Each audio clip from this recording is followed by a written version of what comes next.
Good morning and welcome to another video. This is the double award physics. It's unit P1. It's February 24.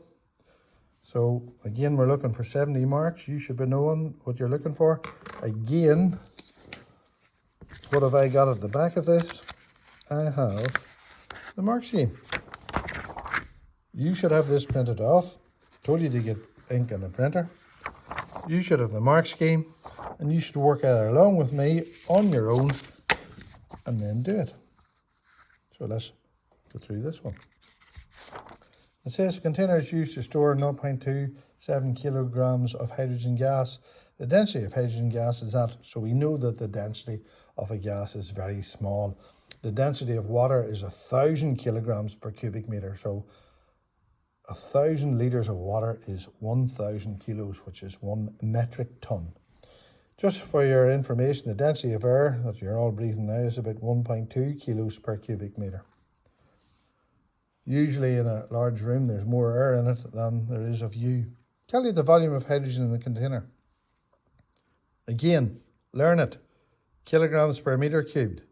Meters cubed. Kilograms. We've seen this before. We've seen the rearranging before.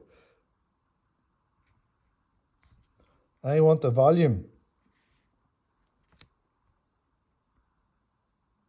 Think. So volume is mass over density. Please use the calculator. Please use the calculator. If I could find my calculator, I would use it.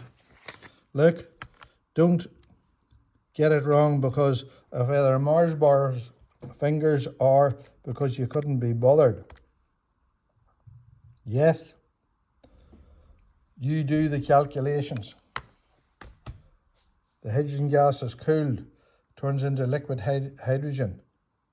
What way, if at all, will the distance of the particles change? Well, a gas, they're far apart. A liquid, they're closer together. And a solid, they're the closest together. Here we have a question on moments. When a crane is used to lift a load off, there's the load of 18,250 newtons. A weight W must be used to ensure that the crane does not topple over. So let's have a look. Put in the grotty finger. That force makes it move anti-clockwise. This force here makes it move clockwise. Remember, a moment is the force by the perpendicular distance. Force by perpendicular distance. Force by perpendicular distance. Doesn't seem to be much wrong with the distances the examiners put in this time. All look fairly straightforward and simple. What's the name of the principle, physics principle? It's the principle of moments. The crane in the diagram above is used to lift a load of 18,250 newtons. Use the information in the diagram to calculate W.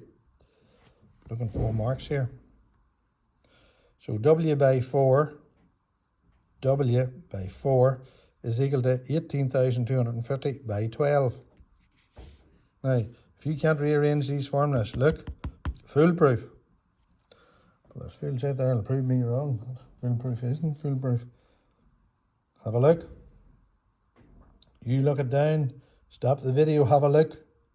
Follow it through. Answer 4. Mark scheme.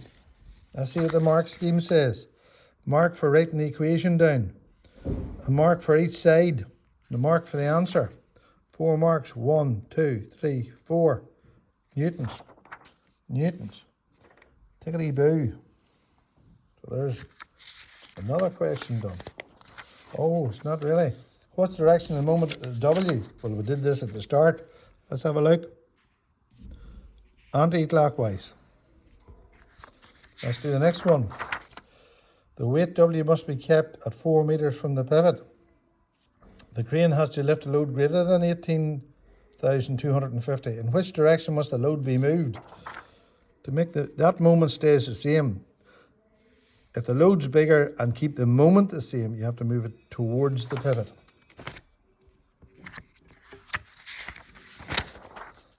Right, personal power.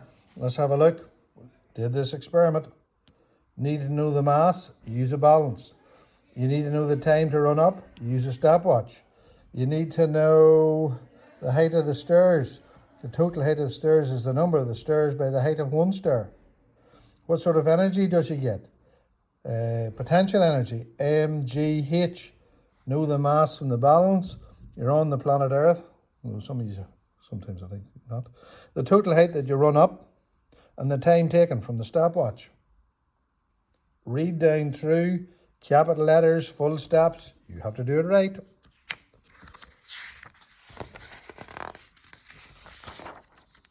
Next one. Says half-life is a term used in physics when studying radioactive decay. Half-life. Now, I've told you in previous videos to watch this one. Time taken for radioactivity, number of decayed nuclei, mass of the undecayed nuclei to have. It's in the mark scheme. I told you to learn it. I can't learn it for you. A sample of rainwater was collected some days later. The sample was found to be contaminated with iodine-131 with a count rate of 900 counts per second. The half-life is 8 days. What was the count rate of the sample 8 days before? Now this is a slightly stranger one. There's that one. And I'm going back one half-life. 8 days. I'm going back 8 days. So I have to double that. Count rate's 1800. Yes. Now another sample. Keep reading the questions. This is a different question than that one. Another sample of rainwater contaminated with iodine-131 is found to have a count rate of 600 counts per second. That could be 600 becquerel. Saw that in another video.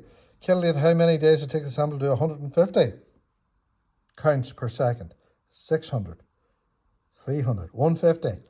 Half-lives. T subscript a half. That's the number of half-lives. No half-life. One half-life. Two half-lives. Two half-lives. What did it tell me up here? The half-life's 8 days, not 8, 16. Take a good look at that. Look how well it's presented. I'm looking 3 marks. Look at the mark scheme. Am I hitting the targets? Now here's nuclear energy. Now at the bottom here, there's my fission. There's the mnemonic, it splits. Here's the fusion. Look, there's the mnemonic, it's in the sun. So I'll just do the fusion one first. Deuterium and tritium goes to helium and neutron and energy. Hydrogen. Deuterium and tritium are the 2 isotopes of the hydrogen. That's helium. If you don't know how to learn that, well, I've told you, time at a number to know it. Here's the fission. Uranium-92-238, it absorbs a neutron, goes to tellurium, zirconium, 2 neutrons. Think of Diana Ross, chain reaction. Energy, she used to heat water, and the water then turns a turbine, the turbine turns a generator, and you get electricity for it. So that's your fission and that's your fusion. Know them, they answer all the questions. Fission, there's the answer, uranium or plutonium. Why it's considered non-renewable? There is only so much uranium on the planet Earth, so it is a finite resource. It will run out. The stages of the nuclear fission process are listed below. This tells you, look, a nucleus absorbs a neutron. The nucleus splits into 2 smaller nuclei. Energy and several neutrons are released. Fission neutrons go on chain reaction. I'll want to write that in. Chain reaction. Diana Ross, living legend. I think actually she's dead, so she's not a living legend. Radioactive waste can emit ionizing. What is meant by ionization?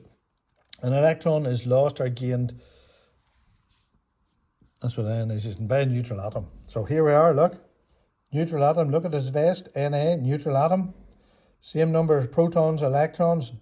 Not possibly neutrons, but it definitely has the same number of protons and electrons. It loses an electron, so it has more protons than electrons, so it becomes a positive ion. You cannot change the number of protons. You can only change the number of electrons. What about this one? Neutral atom, same number of protons and electrons. It gains an electron. You don't care where it comes from. You get the negative ion. Place for Northern Ireland. So he has more P's than E's, though. That's a negative ion. Well, for those who are studying biology, They're a big word for you. DNA. This is why these particles are dangerous, or that ray is dangerous. Conservation of energy. Let's have a look. Here's it in the mark scheme. Energy cannot be created or destroyed. Can be changed from one form to another. There's the 2 marks. I can't learn it for you. I've highlighted it. I've shown you in the mark scheme. It's in your mind maps. I can do no more. An elastic band is used to propel a stone vertically upwards. The stone has a mass of 40 grams. Slippy examiner. Mass and energies measured in kilos. 40 divided by 1,000, 0.04 kilos. Before the release, the elastic band has 5 joules of energy. That's grand. Calculate the height. It's going to be in meters. With the answer, meters. So P equals mgh. 5 is equal to 0.04 by 10 by h. 5 is 0.4 by h. Match it up. Take your time. You're doing nothing else anyway in the exam. In reality, some energy will be lost as the stone travels through the air. In what form will the energy be lost? Heat or sound? And remember, friction is a force, and they're asking about energy. So don't use the word friction. They're asking for a energy, not a force. On another occasion, the elastic band transfers 5.52 joules of useful energy to the stone. If the elastic band has efficiency of 92%, calculate the total input. Energy out over energy in by 100 is equal to efficiency. Power out over power in by 100 is percentage efficiency. Energy out just over energy in is efficiency, a number between 0 and 1. No units, efficiency is no units because joules divided by joules, no units. So it says 5.25, there's it there, over something by 100 gives me 92. I multiply the 100 by that, look. So 552 divided by some number gives me 92. Have a look. Have a look how to rearrange that formula. They're looking the one on the bottom. Take your time and think. Look, 6 divided by 3 is 2. It's the 3 I want. Have a look. That's a big hitter for very little. Number 7. The 2 formulas we need to know for energy. Kinetic energy is a half mv squared. mv squared over 2. I have told you, if you can't rearrange formula, learn that. Not rearrange it. V is equal to the root of 2 times the energy over the mass. A car of mass 1600 kilos. That's grand. Kinetic energy. Warning. Warning. Kilojoules. See, you couldn't up these examiners. There's always a wee twist. Did you get that? 320,000 joules. Slot them in. 2 times E over the mass. Take your time with a calculator. Can you do those? 4 marks for that. Have to ask questions about that, don't you? Rearranging a formula, you get 4 marks. And you just had to make sure you didn't fall into that. A different car has a weight of 18,000 newtons. The pressure exerted on the ground is 200,000 pascals. Pascals, the unit of pressure, newtons per meter squared. Same thing. Calculate the area of the tires. Now the tires, that's all the tires. Please be careful on area. What will the examiner do? He or she will ask you maybe to divide it by 2 or divide it by 4. They didn't ask for the area of one tire. They asked for the area of the tires. Pressure equals force over area. Pascals, that's right. Force, that's right. The area we're going to find is in meters squared. Look, they didn't give the unit this time. Slippy examiner. Trying to juke you. So pressure equals force over area equals force over pressure. Have a look over here if you can't do it. Do the sum. Type it in the calculator. Even I can type that.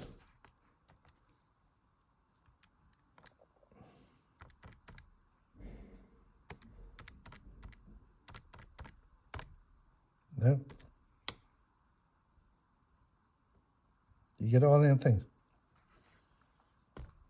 Some air is let out of the tires. This causes the air of the tires in contact with the ground to increase.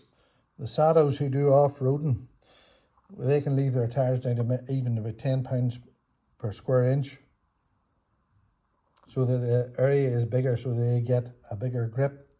Decrease. You have to use the full sentence. So what way, if at all, will this affect the pressure? You increase the pressure. Look. Pressure equals force over area.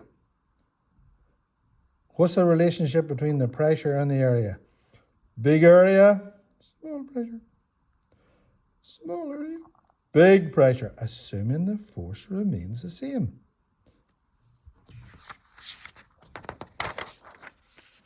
Physical quantities can be described as scalars or vectors. Scalar, magnitude only. There's that. There's that. You learn them. I have them all written out for you. Learning involves you. Next question. A person travels 1,200 metres east and then 900 metres south. So they have travelled 1,500 metres. Their displacement is 1,500 metres. You can get that angle you want, but it's not asking it. Remember, if you get into the same bed as you got out of in the morning, your displacement is 0, but you have travelled a huge distance. The person takes 10 minutes. Warning, warning. 600 seconds. To see, you can never trust these examiners. To complete the journey from A to B, calculate the size of the average velocity. Velocity is displacement over time. Average velocity is displacement over time. Learn it. Ask your granny to quiz you on it. So 1,500 divided by 600. See, look. 2.5 metres per second. Now go on to the last one. The person then returns to the starting point at A. So they'll go back up. What's their displacement? Is 0. What's 9 divided by 600? The answer is 9. You be careful about that. When you get out of the bed this morning and you get into the same bed this evening, your displacement is 0. Your distance is a very large number. And the last one. Here's the last one. A rocket of mass 12,000 kilos can be launched into space. For a successful launch, it has to be 20. So the resultant force is equal to the mass by acceleration. 200. My skills there limited. 240,000 newtons. What's the weight of the rocket? 120,000 newtons. Force up minus the weight is equal to the resultant force. Force up minus the weight is equal to the resultant force. That's a hard question. That's why it's worth 7 marks. Resultant force, take away the weight. There, see there. Thanks very much. You take out the mark scheme. Have a look at that one. Look at that one. Take your time. Don't forget about the weight. Don't forget about the weight. Little bit.